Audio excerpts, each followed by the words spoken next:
امام مالک رحمۃ اللہ علیہ نے نافع اور عبداللہ ابن دینار سے خبر دی اور انہیں حضرت عبداللہ بن عمر رضی اللہ عنہ نے کہ ایک شخص نے نبی کریم صلی اللہ علیہ وسلم سے رات میں نماز کے متعلق معلوم کیا تو آپ صلی اللہ علیہ وسلم نے فرمایا کہ رات کی نماز 2 رکعت ہے، پھر جب کوئی صبح ہو جانے سے ڈرے تو 1 رکعت پڑھ لے، وہ اس کی ساری نماز کو طاق بنا دے گی۔ صحیح بخاری حدیث نمبر 990۔ نافع سے روایت ہے کہ عبداللہ بن عمر رضی اللہ عنہ وتر کی جب 3 رکعتیں پڑھتے تو 2 رکعت پڑھ کر سلام پھیرتے، یہاں تک کہ ضرورت سے بات بھی کرتے۔ صحیح بخاری حدیث نمبر 991۔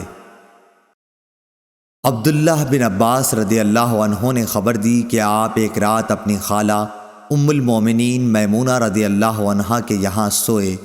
آپ رضی اللہ تعالی عنہ نے کہا کہ میں بستر کے عرض میں لیٹ گیا اور رسول اللہ صلی اللہ علیہ وسلم اور آپ صلی اللہ علیہ وسلم کی بیوی لمبائی میں لیٹیں۔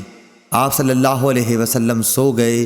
جب آدھی رات گزر گئی یا اس کے لگ بھگ تو آپ صلی اللہ علیہ وسلم بیدار ہوئے۔ نیند کے اثر کو چہرے مبارک پر ہاتھ پھیر کر آپ نے دور کیا۔ اس کے بعد آل عمران کی 10 آیتیں پڑھیں۔ پھر ایک پرانی مشک پانی کی بھری ہوئی لٹک رہی تھی۔ آپ صلی اللہ علیہ وسلم اس کے پاس گئے اور اچھی طرح وضو کیا اور نماز کے لیے کھڑے ہو گئے۔ میں نے بھی ایسا ہی کیا۔ آپ صلی اللہ علیہ وسلم پیار سے اپنا داہنا ہاتھ میرے سر رکھ کر اور میرا کان پکڑ کر اسے ملنے لگے۔ پھر آپ صلی اللہ علیہ وسلم نے 2 رکعت نماز پڑھی، پھر 2 رکعت، پھر 2 رکعت، پھر 2 رکعت، پھر 2 رکعت، پھر 2 رکعت، سب 12 رکعتیں، پھر 1 رکعت وتر پڑھ کر آپ لیٹ گئے، یہاں تک کہ مؤذن صبح صادق کی اطلاع دینے آیا تو آپ صلی اللہ علیہ وسلم نے پھر کھڑے ہو کر 2 رکعت سنت نماز پڑھی، پھر باہر تشریف لائے اور صبح کی نماز پڑھائی۔ صحیح بخاری حدیث نمبر 992۔ عمرو بن حارث نے خبر دی، ان سے عبد الرحمن بن قاسم نے اپنے باپ قاسم سے بیان کیا اور ان سے حضرت عبداللہ بن عمر رضی اللہ عنہ نے بیان کیا کہ رسول اللہ صلی اللہ علیہ وسلم نے فرمایا، رات کی نمازیں 2 رکعتیں ہیں، اور جب تو ختم کرنا چاہے تو 1 رکعت وتر پڑھ لے، جو ساری نماز کو طاق بنا دے گی۔ قاسم بن محمد نے بیان کیا کہ ہم نے بہت سوں کو 3 رکعت وتر پڑھتے بھی پایا ہے، اور 3 یا 1 سب جائز ہیں، اور مجھ کو امید ہے کہ کسی میں قباحت نہ ہوگی۔ صحیح بخاری حدیث نمبر 993۔ عروہ بن زبیر نے بیان کیا کہ حضرت عائشہ رضی اللہ عنہا نے انہیں خبر دی کہ رسول اللہ صلی اللہ علیہ وسلم 11 رکعتیں وتر اور تہجد کی پڑھتے تھے۔ آپ صلی اللہ علیہ وسلم کی یہی نماز تھی، مراد ان کی رات کی نماز تھی۔ آپ کا سجدہ ان رکعتوں میں اتنا لمبا ہوتا تھا کہ سر اٹھانے سے پہلے تم میں سے کوئی شخص بھی 50 آیتیں پڑھ سکتا، اور فجر کی نماز فرض سے پہلے آپ سنت 2 رکعتیں پڑھتے تھے۔ اس کے بعد ذرا دیر داہنے پہلو پر لیٹے رہتے، یہاں تک کہ مؤذن بلانے کے لیے آپ کے پاس آتا۔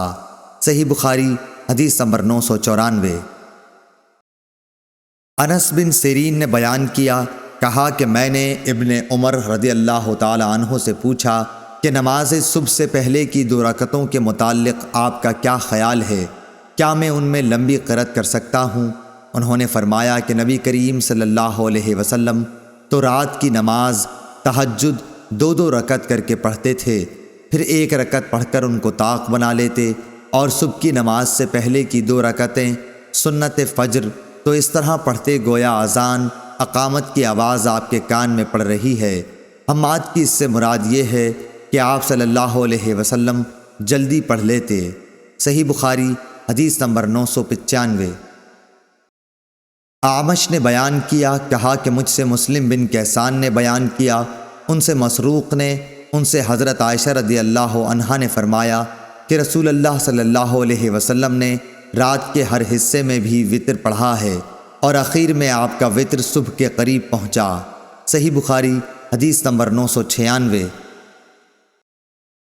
ہشام بن عروہ نے بیان کیا، کہا کہ مجھ سے میرے باپ نے عائشہ رضی اللہ عنہا سے بیان کیا کہ آپ نے فرمایا، نبی کریم صلی اللہ علیہ وسلم تہجد کی نماز پڑھتے رہتے اور میں آپ صلی اللہ علیہ وسلم کے بستر پر عرض میں لیٹی رہتی۔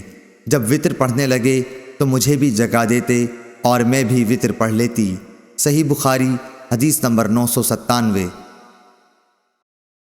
یحییٰ بن سعید نے بیان کیا، ان سے عبید اللہ عمری نے، ان سے نافع نے عبداللہ بن عمر رضی اللہ عنہ سے بیان کیا، اور ان سے نبی کریم صلی اللہ علیہ وسلم نے فرمایا کہ وطر رات کی تمام نمازوں کے بعد پڑھا کرو۔ صحیح بخاری حدیث نمبر 998۔